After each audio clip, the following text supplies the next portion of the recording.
Pernah gak sih kamu cuman mau buka HP sebentar, lihat Instagram atau TikTok, tak taunya udah sejam lebih cuman buat scroll.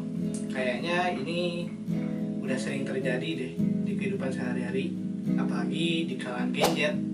Media sosial sekarang bukan hanya tempat untuk hiburan, tapi udah menjadi bagian sehari-hari.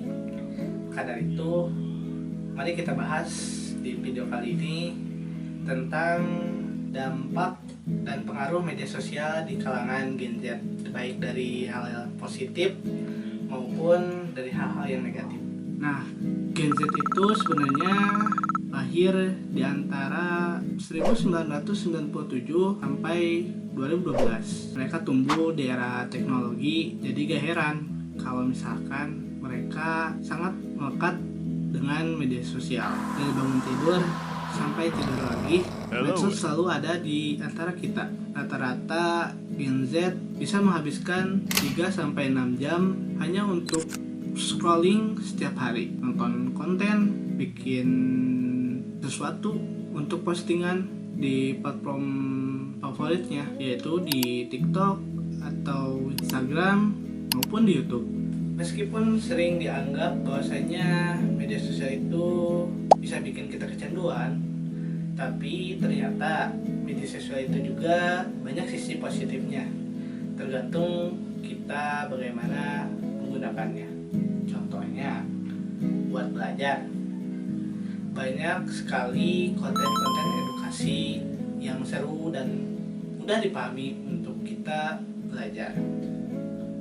Terus berkarya, media sosial juga bisa menjadi sebuah wadah untuk kita mengekspresikan diri dan juga jadi tempat untuk kita membuat sesuatu hal yang bisa bermanfaat untuk orang lain dengan karya kita sendiri. Tapi ya, medsos itu kayak dua sisi koin. Ada juga dampak negatifnya yang sering dirasain oleh Gen Z.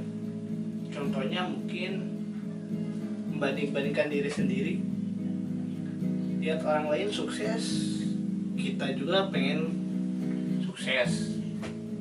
Punya goals atau hobinya kelihatan sempurna, bikin kita merasa rendah diri.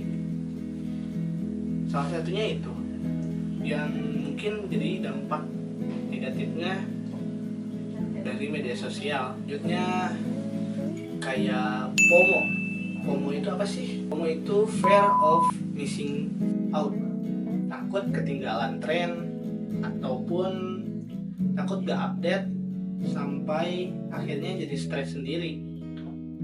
Yang selanjutnya kesehatan mental. Banyak banget orang merasa cemas setelah melihat konten-konten di media sosial. Banyak hal yang menjadi bahan pertimbangan terhadap diri sendiri juga.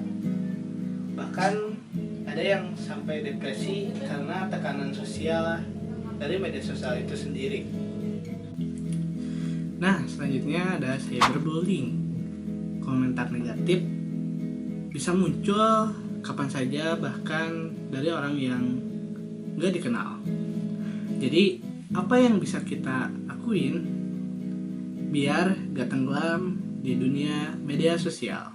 Kuncinya adalah ada pada kesadaran diri kita di dunia digital. Kita bisa mulai dari hal kecil. Contohnya, batasi waktu bermain medsos. Bisa pakai screen time. 2, unfollow akun-akun yang bikin kita ngerasa insecure. Selanjutnya, rehat sebentar kalau ngerasa capek secara mental. Dan yang terakhir, sadar bahwa apa yang kita lihat di media sosial itu cuma sebagian kecil dari kenyataan. Maka dari itu, media sosial itu bisa jadi tempat tumbuh, tapi juga bisa jadi tempat jatuh. Jadi yuk jadi gadget yang bukan cuma aktif secara digital, tapi juga cerdas dan sadar dalam menggunakan media sosial. Scroll boleh, asal jangan sampai kehilangan kendali.